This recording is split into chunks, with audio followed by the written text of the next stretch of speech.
इस वक्त की बड़ी खबर आंध्र प्रदेश से सामने आ रही है। आंध्र प्रदेश में सरकारी स्कूलों में सूर्य नमस्कार का मामला।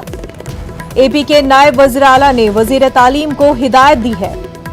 स्कूल के तमाम तुलबा के लिए सूर्य नमस्कार लाजमी नहीं करने की हिदायत दी गई है। नायब वज़ीर आला से मुख्तलिफ मिली और समाजी तंजीमों ने अपील की थी। तो इस वक्त की बड़ी खबर आपको आंध्र प्रदेश से बता रहे हैं। आंध्र प्रदेश में सरकारी स्कूलों में सूर्य नमस्कार करने का ये पूरा मामला है। एपी के नायब वज़ीर आला ने वज़ीर तालीम को हिदायत दी है कि स्कूल के तमाम तुलबा के लिए सूर्य नमस्कार लाजमी नहीं करने की हिदायत दी गई है।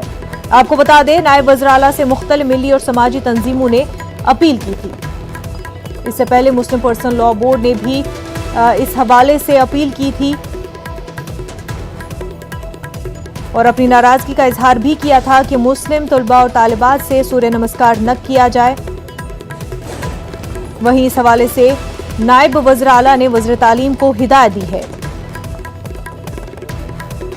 स्कूल के तमाम तुलबा के लिए सूर्य नमस्कार लाजमी नहीं करने की नायब वज़ीर आला ने हिदायत दी है।